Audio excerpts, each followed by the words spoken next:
With today's release of Dark Souls Remastered, I've been feeling a sense of dread. It's been looming over me for months, and until now I haven't been able to articulate exactly why. Now I've discovered the reasons behind my trepidation. Dark Souls has lost its magic. And no, I don't mean they nerfed the spellcasting system in the Remastered edition. I mean the spirit of mystery, discovery, and adventure once prevalent in the world of Lordran is now gone. Dark Souls can never again be what it used to be, and all new players to Dark Souls can no longer have the same experience as people playing within the first few years of the game's launch. Is that to say that because the media is old, it can't be revisited? Should one believe that anything experienced outside of its own time is now too dated to be enjoyed? Not necessarily. A film like Star Wars is a perfect example of this.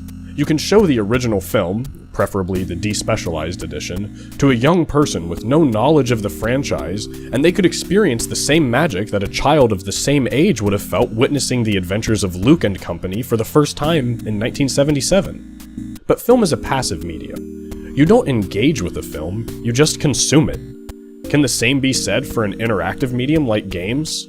Well, sure. Anyone can go back and play through older games on original hardware and get the same feeling as someone who played during that time. If their visions have been skewed by modern conventions of gaming, well, maybe that game just needs a remaster. Something like Shadow of the Colossus springs to mind. It wowed people with its visuals in 2005, but modern gamers might be jaded by the looks of a PS2 classic, unable to enjoy the game's heartfelt story, stunning environments, and memorable boss fights due to the barrier of entry that is the dated graphics. In cases such as this, a slick coat of paint might be all a game needs to bring it into a more modern era, allowing a whole new set of players to enjoy its world for the first time. So why should Dark Souls be any different? Although there are numerous reasons why the Dark Souls experience has changed, I'd like to focus on three key facets enveloping the series, the first of which being the way player perception of Dark Souls has changed based on the franchise's cultural impact. We've all read the stories, or at the very least, seen the headlines, of journalists comparing every game that poses any modicum of challenge to Dark Souls.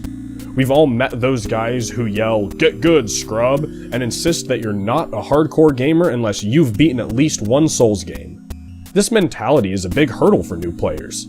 It prevents a lot of casual gamers from trying the game at all, and ones who do play tend to do so with a bit of help, be it a guide or cooperative play. The idea that death is around every corner and this is the hardest game ever being shoved down so many people's throats can even discourage exploration in a game world begging to be explored. Why go somewhere if the guide says there's nothing good there, right? On top of that, players now have multiple Souls games from which to choose, and have to actively decide to go back and play the first in the series, a decision made all the more taxing by a fanbase fervently and vehemently divided on which game in the series is the best. Even worse, with the series being so well known in gaming culture, it's nearly impossible to have the entirety of Dark Souls left unspoiled for you. At some point in your life, you're going to hear about a boss, or a mechanic, or a trap, or an illusory wall, of which you otherwise should have no knowledge, and it will alter the way you approach the game. How much does all of this matter, though? Just because someone hears the game is hard doesn't mean they'll use a guide, right?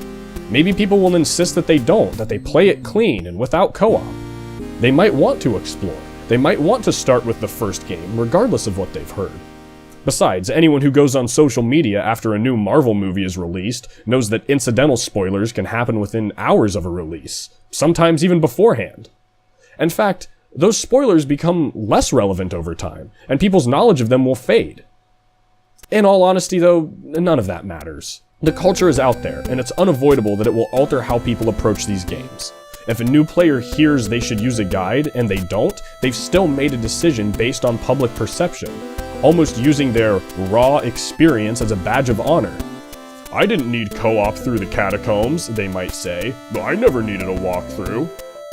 Even if they do want to play a clean run of the first game, they still have to make that decision, whereas someone in 2011 didn't have that choice. They had to do a clean run of the first game, and had far fewer chances of having the game's secrets revealed to them through popular gaming culture and internet references. This leads us to the next big issue with new players coming to Dark Souls for the first time. A lot of ideas that were once fresh have now been revisited, rehashed, or outright lifted to be used in other games. The most blatant example of this would be the boss fight scene in later games of the series. Sith, the Gargoyles, Artorias, and even Ornstein have each made a repeat appearance in later Souls games, but with a few minor tweaks. Any player going back and trying the first Souls game after spending any amount of time with one of its sequels will surely miss out on a lot of the surprise upon visiting the first game.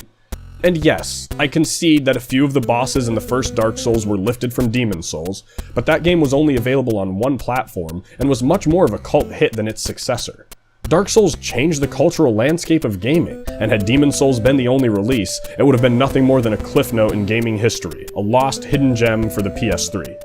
Because of this, I don't think it's unfair to say that most people going into Dark Souls for the first time had no prior experience to the now blooming Souls-like genre, and were therefore surprised, mystified, and downright impressed with the game's innovative mechanics, which ultimately improved on the framework laid by Demon Souls.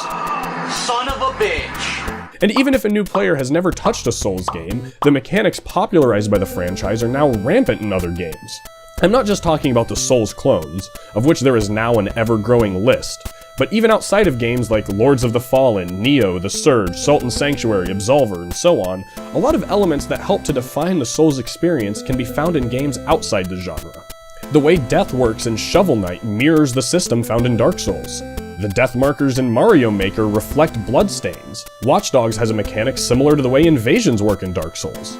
Even Cuphead would, honestly, probably not exist if not for Dark Souls. Dark Souls helped to revitalize the idea that games can be punishing, that challenge can be rewarded. This change in the collective gaming mindset forces developers to respond to that ideology. Gamers are at a point where now, regardless of if a new player has experienced the specific games I've mentioned, the concept has permeated into all modern games and rooted itself into the design philosophy so much that it would be impossible to be a gamer today and not feel the influence of Dark Souls, even if only minutely. But isn't that how culture works? To use an earlier example, wouldn't showing someone Star Wars for the first time, without them having any prior knowledge to the franchise or its influence in society, be nearly impossible? They'd have to avoid almost all media to not see the effect that Star Wars has had on the world, right? Even then, it would be impossible to recreate the exact circumstances of 1977, the political climate, the food you consume, the cars on the road, the technology in your home. All of these things would affect the way you experience a film. Even still, how could you replicate the excitement and energy of seeing Star Wars in theaters for the first time? The experience of Star Wars fever can't be replicated. Kids playing with toys, lunchboxes, everything. Surely the climate surrounding it is so vastly different that the experience could never be the same, right? To a degree, yes. No one can ever relive 1977. No one can recapture the feelings of waiting in line to see the new sci-fi masterpiece that was sweeping the nation for the first time. What you can recreate, however, is the physical consumption of that media. Star Wars can still be viewed and enjoyed, regardless of and separate to the community surrounding it. The reason why this doesn't work with Dark Souls also happens to be the biggest factor for a new player missing out on the original magic. The online community is integral to the entire Dark Souls experience. Unlike a lot of other media, Dark Souls requires its fans to interact with each other in order to view the full scope of content. I don't just mean PvP, even the more subtle interactions are important. Messages left on the ground by fellow players have changed dramatically. On top of there being less of them, or in the case of Remastered, far more than at launch, they tend to be a lot less ambiguous. You either see very helpful advice, intentionally malicious notes, or meme lords praising the sun.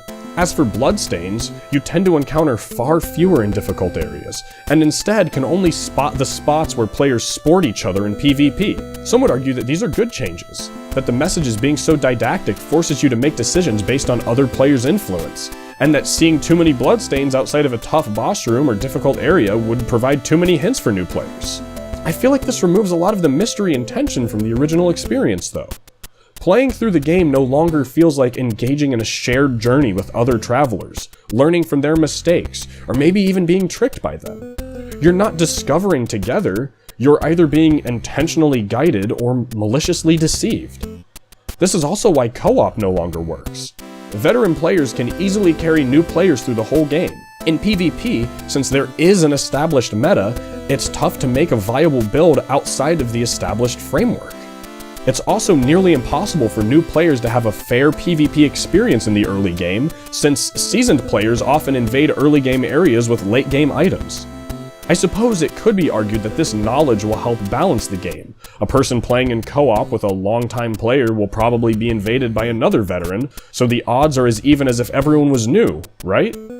Well, not really. There's no mystery, no community discovery.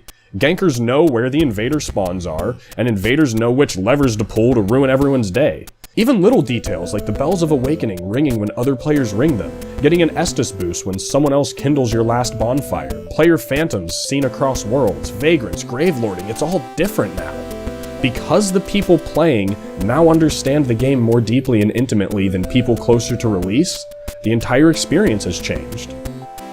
So with all this in mind, is it fair to say that Dark Souls, be it the original or the remastered version, can deliver to new players today the same experience as back when it first launched? Sadly, I don't think so. It would be impossible for someone to look past the cultural impact of Dark Souls and still view it with fresh eyes.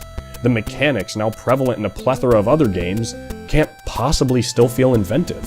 The online community doesn't still behave and function exactly as it did all those years ago. The mystery is over. The world moved on, and the people with it. Dark Souls has lost its magic. But I want to know what you guys think.